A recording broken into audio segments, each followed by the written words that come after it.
Hey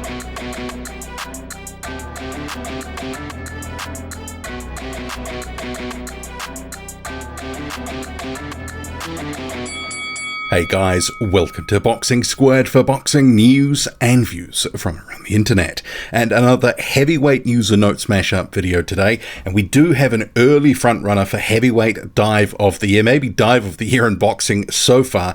That's discussed at the end of this video. But first, see here on screen. So Eddie Hearn has confirmed he will be appealing the ruling of 80-20 for Tyson Fury versus Dillian Whyte, the purse split that is. So comment here, there was a ruling from the WBC of an 80-20 split. We don't agree with that. We don't feel we should accept that. That'll be appealed against. If that's the final ruling and we have to go to purse bids, we will bid what we feel the value of that fight is. And there is meant to be a purse bid on the 11th of January. Whether that goes ahead, we shall see.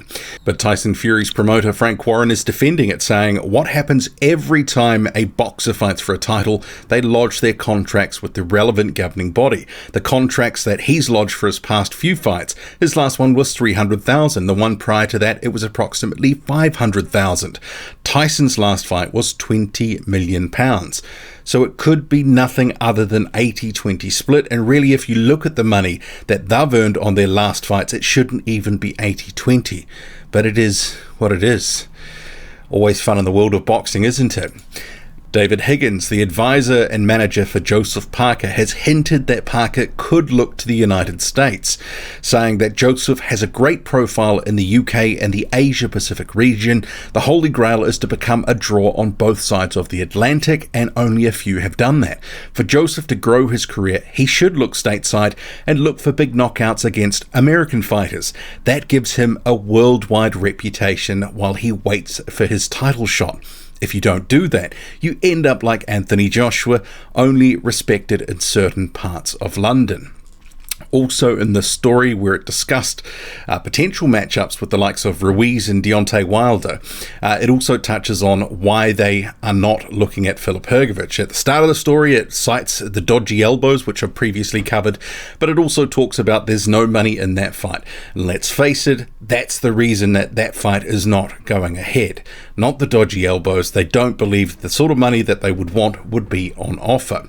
But in terms of Parker maybe going to the United States, I have actually gone more in depth on this sort of topic because his contract is up with Matchroom. So I've done a piece for Patreon discussing that. So you can check that out there. That's about 18 minutes long. But will he leave Matchroom? That's a question, because what's at Matchroom for him to fight right now? So I discussed some of that on Patreon. Meanwhile, someone who is looking to fight Filip Hrgovic if he gets the opportunity is China's unbeaten heavyweight Zhang Zhilei, who says, I don't understand why top heavyweights are turning this down. Hrgovic is no boogeyman. I've made it known that if my name comes up, I'll step up and take it. I'm not getting any younger, and I've told my promoter that I want to make a big move. So hopefully we see someone take it, because if it gets down to Zhang, then you've got about 10 heavyweights that turned it down for whatever reason, whether injury, if it's real or imagined or otherwise, or they were already scheduled in other fights. So hopefully it doesn't get down to Zhang, but if it does, that's not the worst option for Hrgovic in the world, because let's face it, he's a bit underdone in terms of his step-ups, and this would represent a step-up. Derek Chisora, meanwhile, says he believes he's got what it takes to beat Deontay Wilder, saying, I've got trainers who can train me in the style to beat Wilder. I could probably beat anybody if I want to. It's the fighting game. It's how you lose the fight or how you win the fight. That's the most important thing.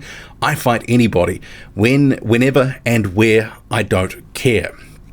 And his trainer, Dave Caldwell, has already sort of said, no, it's not something that he wants to see. He thinks it's too hard a night for him. And if he had his way, he wouldn't be fighting Deontay Wilder. So we'll see what happens there. But the question is, well, what's next for Derek Chisora? Because has he sort of maxed out the sort of opponents at DAZN and Matchroom? Potentially. Hughie Fury's called out his name. Is that something he's interested in? Is there money? Well, we shall see. Moving on, so the trainer for Charles Martin, Manny Robles, says he wasn't impressed with the referee in the fight between Martin and Luis Ortiz. Remembering Charles Martin basically sort of out on his feet from a big shot from Ortiz, then pounded upon and got caught up in the ropes.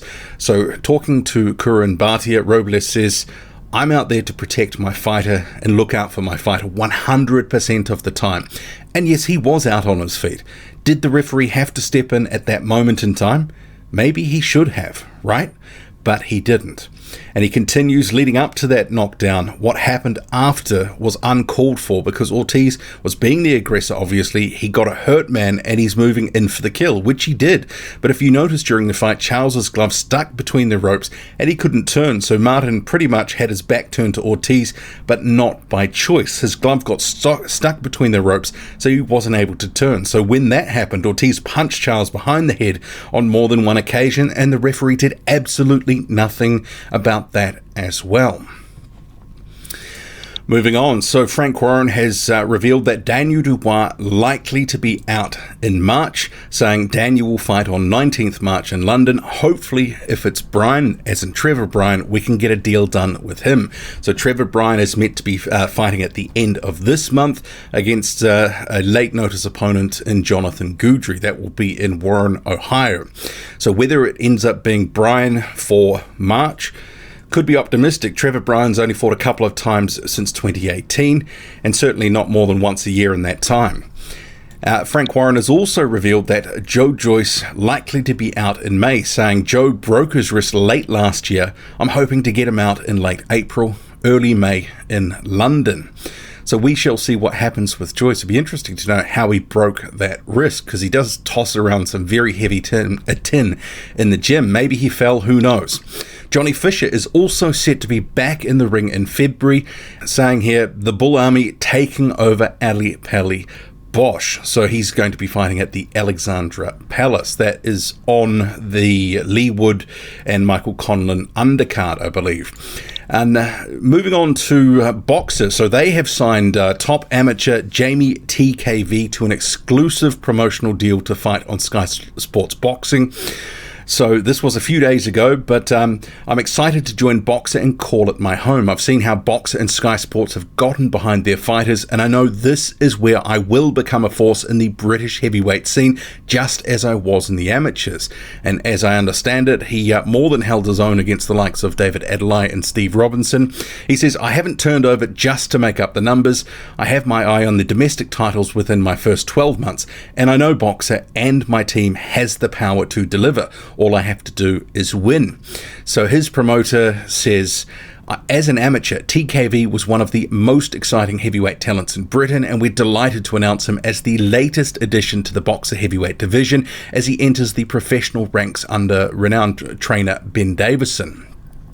And just in terms of Boxer and Sky, so they also have Nick Campbell, the former rugby player, a prospect that they recently signed, as well as Steve Robinson. And also in the stable, Fraser Clark, and Hughie Fury is sort of fighting at a slightly different level above those guys who are prospects. And rounding out this heavyweight news and notes smash-up video, so we have a contender for at least a front runner for Dive of the Year. So I was originally going to do a little post-fight sort of piece on Damian Knyba, who the Polish heavyweight who was fighting Aazddin Aajour, and this is in Poland. First round, near the end of it, literally just air lands on Aajour and he is down, counted out. So I've got a little clip up on my Twitter, but the full fight of Damian Knyba and Aazddin Aajour is up on Fight TV. So go see that at your leisure. But overall, in terms of the fight, so actually Aajour was having some success, landing some overhand rights. He was managing it to make it a little bit tough and awkward, but then apparently just decided it was time to quit before the end of round one. So deeply suspicious, and if you go look at that, it's comical. It really is terrible. But noted Jarrell Miller randomly was at the event, part of the promotion, which was taking part in Poland. And in terms of Damian Knyba, so he advances to 5-0 following this farcical first round stoppage of Aazddin Aajour.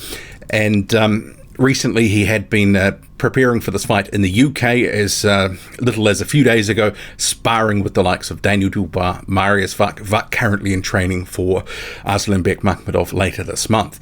But disappointing for Damian Knyba, because obviously put in a lot of effort in training camp, wanting to execute some of his, what he's been working on. And then you have a guy that falls over with zero resistance at the end of round one. And actually, I mean, still very raw, 6'7", 23 years old. There's a lot to like, some raw ingredients there to work with. He needs to be developed a bit open, the hands low, getting caught with some overhand rights. But otherwise, decent speed for a guy that big in terms of the way that he was pumping that jab. But yeah, obviously a work in progress. But disappointing for him that his opponent decided, nah, don't want him. Anyway, what do you make of it all? Drop a comment, loud and often, hit like, hit subscribe. Follow me on Twitter, boxing_squared. I'm out.